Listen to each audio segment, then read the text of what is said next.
بسم اللہ الرحمن الرحیم۔ قرآن اسکالر اکیڈمی کے معزز ناظرین، السلام علیکم۔ اللہ تعالی آپ کے اور میرے علم میں، عمل میں برکت عطا فرمائے، دنیا اور آخرت کی بھلائیاں نصیب فرمائے، تمام مصیبتیں دور فرمائے اور بے گماں بے حساب رزق حلال عطا فرمائے۔ تمام بہنوں اور بھائیوں کی جو دلی جائز دعائیں ہیں قبول و منظور فرمائے۔ معزز ناظرین، آج جو وظیفہ میں آپ کے لیے لے کر حاضر ہوا ہوں، اس وظیفے پر عمل کرنے کی وجہ سے انشاءاللہ تعالی تمام پریشانیاں دور ہو جائیں گی، تنگ دستی بھی ختم ہو جائے گی اور اللہ تعالی ایسے ذرائع سے آپ کو رزق عطا فرمائے گا جہاں سے آپ کو گمان بھی نہیں ہوگا۔ وظیفہ کس طرح کرنا ہے، وظیفہ کیا ہے، اس کا وقت کیا ہے، وظیفے کی طرف چلنے سے پہلے چند ایک احادیث اس وظیفے کے بارے میں آپ سے شیئر کرتا ہوں۔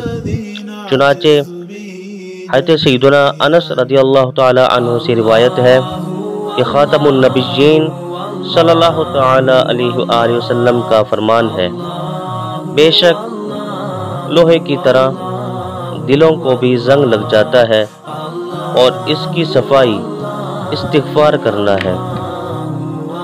حضرت سیدنا زبیر بن عوام رضی اللہ تعالی عنہ سے روایت ہے کہ حضور نبی اکرم صلی اللہ تعالی علیہ وآلہ وسلم نے فرمایا، جو اس بات کو پسند کرتا ہے کہ اس کا نامہ اعمال اسے خوش کرے تو اسے چاہیے کہ اس میں استغفار کا اضافہ کرے۔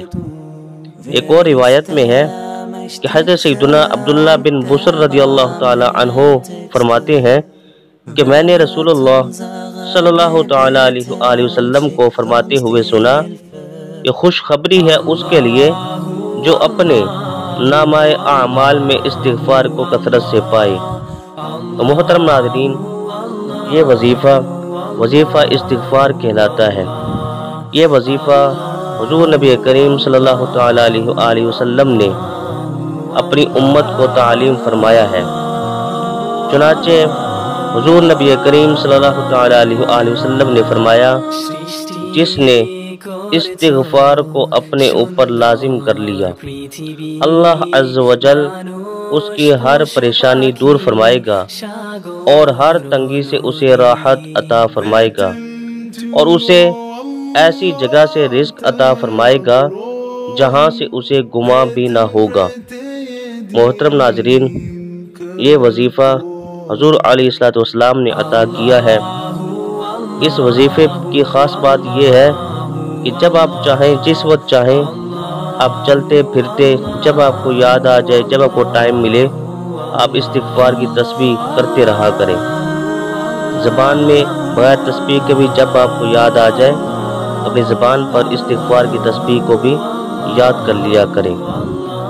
معزز ناظرین، ہم لوگ بہت زیادہ بولتے ہیں، بہت زیادہ بولنے کی وجہ سے بعض اوقات ہمارے الفاظ سے ایسے کلمات بھی جاری ہو جاتے ہیں جن پر شریعت گرفت کر سکتی ہے، یعنی کہ جو شرعی طور پر ہماری پکڑ ہو سکتی ہے۔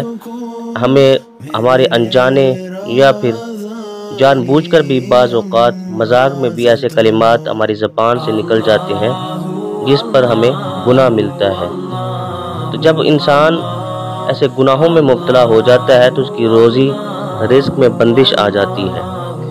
یہ بہت ہی پیارا حضور علیہ السلام نے وظیفہ عطا فرمایا ہے کہ اگر کسی انسان کے جانے یا انجانے میں کوئی اس سے گناہ سرزد ہو گیا ہے تو ہر وقت اللہ تعالیٰ کی بارگاہ میں استغفار کرتا رہے، استغفار کی تسبیح کو اپنے اوپر لازم کر لے، تو اس کے جتنے بھی گناہ ہوں گے جو اس کے جانے میں ہوئے یا انجانے میں ہوئے، اللہ تبارک و تعالیٰ اس کی مغفرت فرما دے گا۔ یقیناً اللہ تبارک و تعالیٰ توبہ کرنے والوں کو اور استغفار کرنے والوں کو پسند فرماتا ہے، اور یقیناً اللہ تبارک و تعالیٰ جو شخص توبہ کرتا ہے اس کی توبہ کو بھی قبول فرماتا ہے۔